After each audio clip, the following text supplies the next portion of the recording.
Levin introduces this idea of cellular intelligence, or the cells having an intelligence, and that all intelligence, by his definition, are collective intelligences. And there's intelligence all the way up the stack. And so what we experience as our consciousness is the sum total of all of these other intelligences across different scales, or different things at different scales solving different problems. And then at our scale that we exist, we experience our consciousness as this one thing, when really it's made up of all of these individual consciousnesses or intelligences. He sort of proved that really nicely when he took is it the pylori, or what's it called? The worm thing? Planaria.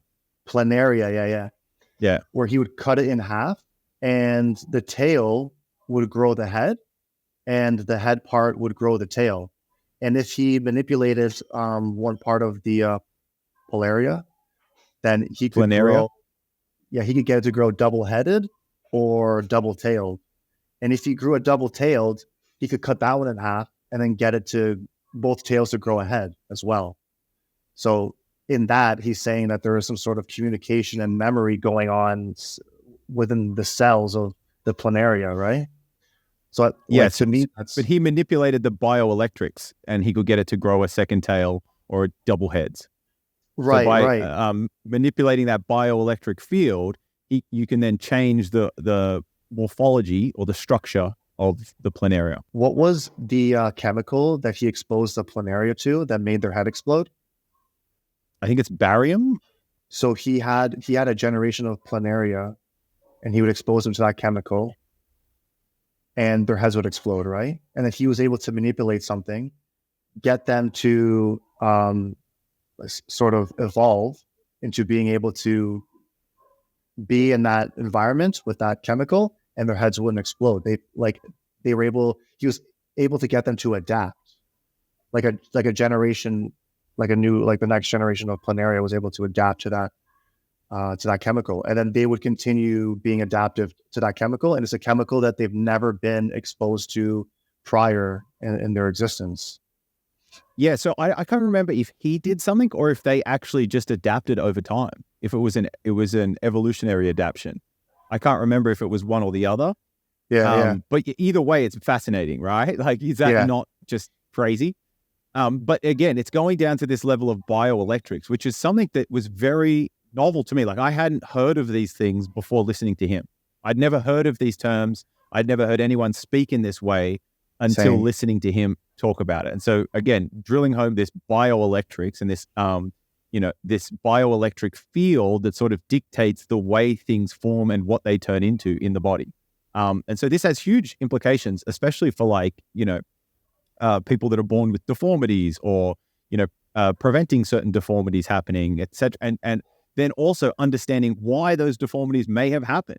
Like, there's obviously a disruption or a change in that bioelectric field from what it would otherwise have been, that causes this. And it just opens up an entire possibility space, and it's amazing. So I've done some stuff with, I've gone through the paper with Claude, which is an artificial intelligence, and it's done a really good job of dissecting the main parts of the paper and sort of summarizing and drilling into certain areas. Did you say with Claude? It's an AI? Yeah. I haven't heard of it. What is it? Claude is a language model made by Anthropic, which is an AI company made by a bunch of people that used to be at OpenAI, but did not agree with the way OpenAI was progressing, seeing as they're not really open. And so they've made their own. And Claude performs better on some tasks than like your GPT-4 will. But the main advantage with Claude is that it has a 100K context window. So the biggest context window on GPT-4 is 32,000 tokens, but Claude has 100,000 tokens. So that's like, a small book. You can fit all the papers in. You can do all that sort of stuff in its context window. So it can sort of see the totality of it, and then you can ask questions based on the totality. Wow. So context windows matter with AI. Wow. Yeah, for sure. And is Claude free to use? At the moment, yes, you can sign up and get free, but you will have to be in the US or the UK, or if you have a VPN, you can be wherever you want to be or wherever you need to be. Right. All right, sharing my screen. I prompted, think step by step. In this PDF, there are many profound insights. That should be through, and provide a high-level overview of them, also highlighting some of the implications and applications. So in this paper we're talking about, it says, here is a high-level overview of some of the key insights and implications from the paper. Living organisms exhibit remarkable anatomical homeostasis and can regenerate complex structures. This suggests they have inherent computational abilities to solve problems of anatomical control. So this whole computational way of thinking is it's having a Cambrian explosion right now. Like, this is to understand that we can model things quite effectively, well, very effectively, computationally, and learning how to think computationally and looking at these problems computationally is proving to be very useful and productive. It also ties into a lot of the Wolfram physics stuff and a whole bunch of other things where essentially they're also saying the universe is computational and all the rest of it. We can get into all that later. Okay. Cells and tissues have collective intelligence and native problem-solving capacities that can be harnessed for regenerative medicine. They can improvise solutions to novel problems beyond just reaching a preset target morphology. So essentially, what that's saying is, before you would think that we'd have to figure out, how do you make an arm, or how do you, what are all the intricate steps that need to be done to regrow an arm, kind of thing. And then we'd try and solve all of that. But that's just like a ridiculous amount of computation, a ridiculous amount of problems to try and solve. Whereas he's saying the cells have this intelligence in them. All we need to do is get the bioelectric field right, and then they'll do all of that for us. So we don't have to worry about how to precisely do each step along the way to regrow an arm, right? We can just get the bioelectric field right, and then the cells will do that. So it switches the computational burden not onto us, which is historically where it's been, but onto the cells. And the cells have the capacity and the ability to do it, which just is mind-blowing when you sit and think about it. Okay, next point. Development, regeneration, and cancer suppression can be seen as facets of the same process. Pattern homeostasis, driven by bioelectric networks that encode target morphologies.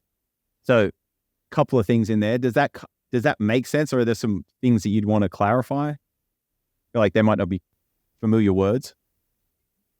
Yeah. Are you able to explain that further? Elaborate on that a little bit?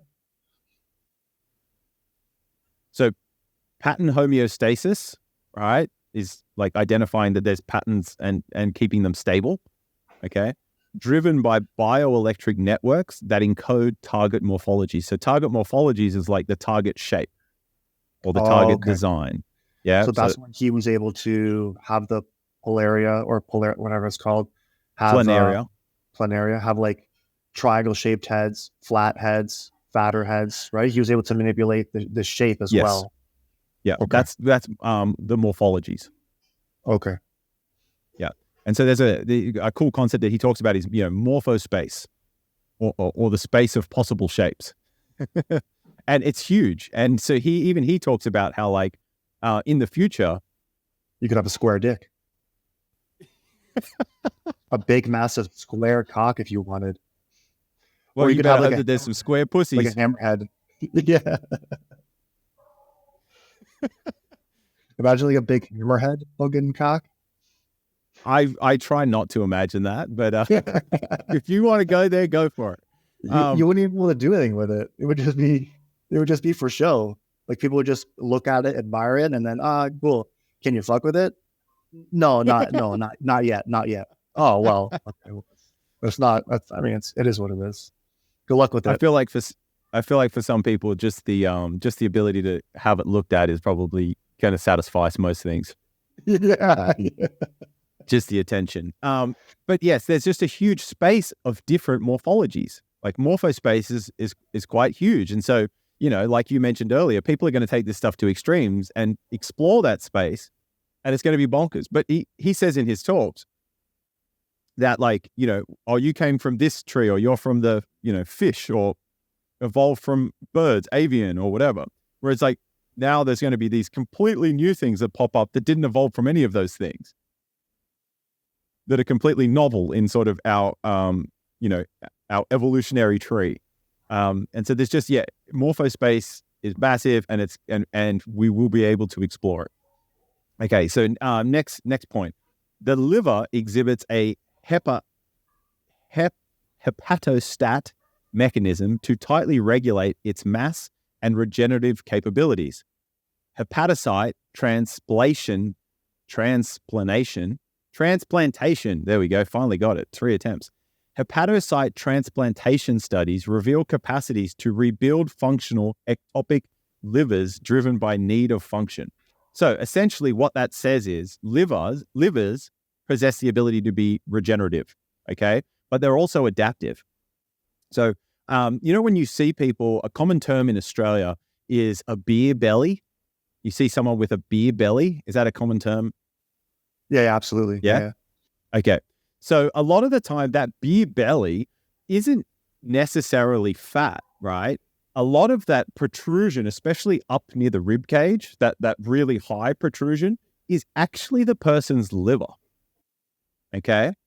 Now, because the liver can adapt and it has regenerative capabilities, it will, like a muscle, if you start to challenge your muscles more, right, those muscles will adapt. That's one way to grow muscles, right, is to challenge them, and they will adapt by getting bigger and stronger, or whatever they need to do.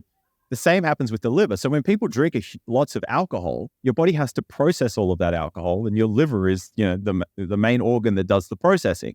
And so because it's having to process so much alcohol, it's like, well, we need to have more liver to do this. And so the liver grows. I didn't know that. And so this is where, it's bonkers. But like, back at university, when we had to do like anatomy, and we did a lot of cadaver stuff. We had an example where we had a regular person's liver of a certain, like, they were, say they're 80 kilos or like, 170 pounds. A regular person's liver. Then we had the same weight person's liver, but they were an alcoholic. Right. So one liver came out in like a regular tub. The other one came out in like one of those big recycling bins, or, like those Home Depot bins, like 150 liter Home Depot bin. And it was legitimately double the size of the other liver. Wow. That's and so wild. So he's saying, it's obvious cells have this ability. Some present this, naturally they present this ability, but others don't. And so he's like, why? But now we figured out that they all have this ability. It's about getting them to utilize this ability. Okay, so next point. Tools from neuroscience and behavioral science can provide a template for understanding and manipulating the collective intelligence of tissues and organs. The developmental bioelectricity framework offers a tractable interface for this. So tools from neuroscience and behavioral science can provide a template, which is good. So for understanding and manipulating the collective intelligence of tissues and organs. And then this bioelectric or bioelectricity framework offers a tractable interface. So what he's saying there is like, he gives a good example in his talk, but it's like, it's essentially saying that there's like a software layer as opposed to a hardware layer. So the example that he normally gives, which I think is a really good one, is every time you want to use a different app on your computer, you don't have to go into your computer chip and resolder all of the connections so that you can run a new app, right? You just download the new software. Right? And so he's saying there's an analogy that can be made with the human body and bioelectricity, which is instead of going in and trying to adjust the DNA and adjust all this, exactly where every cell is, you can just go in at the software layer, which is this bioelectricity layer or this bioelectric layer, and you can reprogram there. So it's like reprogramming with computer code instead of soldering all the different wires in different positions. Does that kind of make sense? Yeah, it's like a meta way of doing it, right? Yeah, and way more high level, way easier. Right, right. So yeah, that's Yeah, so it's a new interface into regeneration, into healing, into dealing with cancers, all of this crazy stuff. And it's through this bioelectric layer. Okay. Transient trigger stimuli applied to bioelectric networks can induce complex downstream effects like limb regeneration without needing to micromanage all the details. That was that point I was making earlier. So it's like, yo, we want you to grow a new arm, and then all of a sudden the body just figures out how to do it. A good analogy here is also with like AI. Like you've been using AI to code a bit. I use it every day to help me code and do different things. And so like previously you'd have to learn a programming language. You'd have to understand it to a certain degree to then be able to utilize it. Now you can just go in at a high level and just be like, yo, AI, code this. And it does it. And so this is kind of what's happening with this breakthrough, but for the human body, regeneration and health, anti-aging and all the good stuff. It would be so funny having like a limb grow back. Like imagine you have like a war veteran who lost his arm in the battle or whatever. And like they stimulate the arm where it got cut off. Like let's say it got cut off at the shoulder. And they stimulate it here, and then just like this little like arm starts growing out, and it's going to take a while, right? It's not going to grow overnight. No, it'll probably grow. I don't know. Let's just say like it grows like a centimeter a week or something.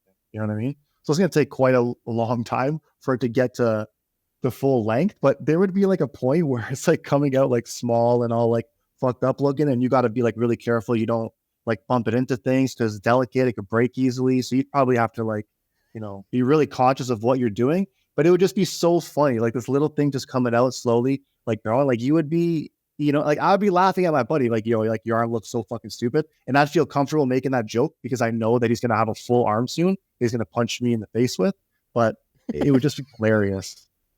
Yes, yeah. That is the key point, that his baby arm will someday become a full arm and he can fuck you up with that. Yeah. But until that guy, we can arm wrestle and I'll fuck him up. Left that little arm up, guy. Or so have you tried jerking off with that arm yet? No, since I got my dick like 3 times, since I put 3 inches on my dick, I can't jerk off with my little arm anymore, right? My hand's not big. It can't grasp it. Yeah. Imagine they told his arm to grow back, but it ends up with the little hand, and he's like, "Man, since my dick upgrade, now I should have spoke to you guys about getting my hand size upgraded." All right, that'd be so crazy. We digress. Okay. Yeah. All right. Hey.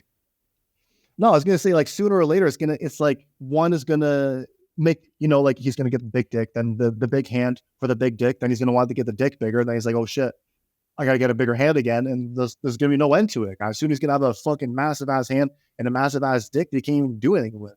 He's gonna be like struggling, dragging it around with him everywhere he goes, not even being able to jerk off. And he's gonna be like, yo, he's gonna get to the point where he hits rock bottom. He's like, yo, we gotta downsize this. And it's gonna be like the worst day of his life. Asking Michael Levin to downsize his cock, it's gonna destroy this guy. Well, hopefully you won't have to ask anyone except for his AI that can do it for him.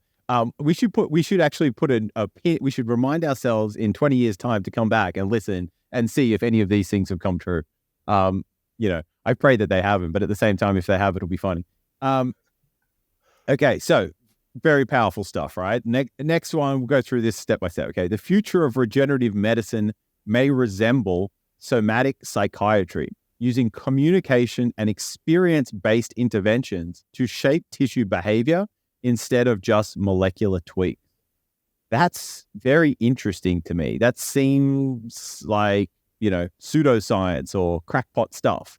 But after reading all of the papers and listening to his presentations and seeing the work that he's been doing, I actually think that it's also, it is a possibility. We're off to a good start, guy. Like so far, I'm blown away, man. I think I just wonder how long it's going to take for us to get there. You know what I mean? Because for sure we're going to get there eventually, but in our lifetime, I hope so. I hope so. I hope it's in our Oh, lifetime. I'm very confident that it'll be sooner rather than later, like in our lifetime, so to speak. The reason I'm very confident is because he's an early adopter of many different things, and I know that he's using AI currently in a bunch of stuff. And the beautiful thing about AI or machine learning, especially like the transformers and all this stuff, is like they're universal function approximators. And so what they're really good at is, being able to take data and extract patterns and, essentially find out how to, like approximate the function that you need. And so that to me is all that this is. And so by, being able to apply artificial intelligence, machine learning to this, plus, fantastic scientific practices and chemistry and biology practices that Levin already has, and a great team that he already has, I just think, this is happening, and it's hopefully going to happen sooner rather than later. Now, I think the only thing that's going to be a bit of an issue is like approval for these works, if that makes sense. So they've done it in like a series of different organisms, and they're moving up the stack. I think they're now moving into mice or rat models, or they've already started doing that, and then now they're moving up further than that. But how long till it gets into humans, I think could be more of like a gatekeeping or regulation thing. Do you know what I mean? So that'll be interesting. Anyway, so we'll go through and I've got a couple more. So there is great potential to harness the innate problem-solving and learning capacities of tissues to induce self-repair and cancer suppression. Overcoming issues like genetic defects, this can lead to a new paradigm for radical regenerative medicine. So then some implications. So some key implications are that we need to view the body as an integrated system with collective intelligence, focus more on system-level repair goals instead of molecular details, develop ways to communicate with and manipulate physiological networks, and leverage innate cellular competencies for regeneration. There is huge promise in moving from a purely biochemical view towards concepts from cognitive science and cybernetics. So he's integrating so many different things into this approach. Okay, so I said, think step by step. Let's explore the future medicine side of things in more detail. Also, for anyone that is playing around with AI or is interested in using like these new chat bots, this prompt, think step by step, greatly improves the quality of the output from the large language model. So just getting it to think step by step, and you write it at the beginning, so it's like one of the first things that it sees, and then whatever you want after that, I've found to greatly improve the output. There's also many papers on why this is important and how, like, theories as to why it might work. Okay, so the paper discusses some fascinating ideas around the future of medicine by harnessing collective cellular intelligence and physiologic control systems. Here's a closer look at some of those implications. The ultimate vision is an anatomical compiler, a system to convert a desired anatomical structure into the specific signals needed to direct cells to build that morphology. This would enable radical tissue regeneration and reprogramming. Okay, so we were just talking about computers, AI and the rest of it. So this anatomical compiler is essentially a way of taking like, our high level goal or description or thing that we want, and then getting the cells to be able to do it. And that's why I think like, AI, machine learning, those things are going to be very helpful in bridging that gap, coming up with the translation languages necessary to take from our high level request or goal or thing we want and taking it down into the cells, and then eventually getting those cells to do what we want. So is there anything, like I can keep reading like this, but is there anything else you want to sort of chat about with this? You got questions that you'd like to understand a bit more? What comes to your mind? At this point, just how many people this could really help. Like we joke around about making your dick bigger, but really this is for people who seriously need to, have health implications. For example, I think Michael Levin said people who are born with deformities, right? We could rehabilitate those groups. People who have genetic predisposition to cancers, we could help those groups. People who lost limbs, help those groups as well. So it's just like, it's like like I said at the beginning, this is like shit that you dream about when you're a kid, man. It's just like fantasy shit. Like it's so wild. And man, like personally, because this is a little bit personal for me because I have someone in my family that could benefit from this technology greatly. And I'm just kind of like thinking like, man, if this comes out within the next like 20 years, you know, maybe my family member would have the chance to have access to this, and how incredible that would be. Like I'm just putting myself in their shoes, and yeah, it's huge. Yeah, it's beautiful. So, it is, absolutely.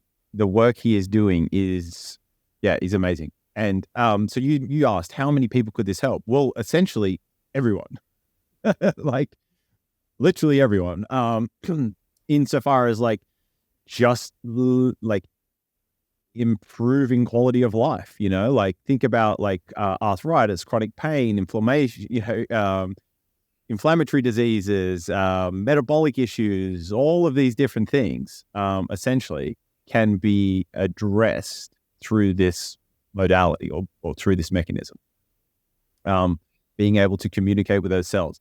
The interesting thing I just thought of, which is like, okay, so yeah, we can communicate with those cells and get them to do stuff, but can we listen to the cells? Right? Can we find a way to be able to sort of understand them?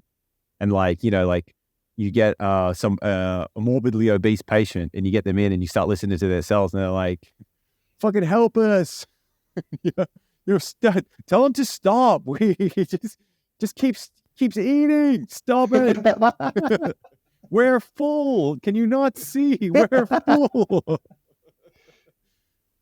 Do you know what I mean? Like, so we can talk, 100%. We can communicate to them, but can they, anyway, so it just opens up so many crazy things. But yeah, it's essentially everyone benefits from this. That's why it's amazing. Just because like, you know, it can improve the quality of life, if not extend lifespan to some degree. And there's a whole other argument about that. But yeah, it's huge. It's really interesting. One thing I would say is like, if this is interesting to you, that you should take some time to just try and understand this work from Michael Levin. But then also, if you have like interest in it, like reach out to him and, you know, maybe do a postdoc or maybe do like a research project with it. You know, like I'm sure there's a huge amount of work that needs to be done in this area. And so the more hands on deck, the more brains doing computations in regards to this, then the sooner it can happen, right?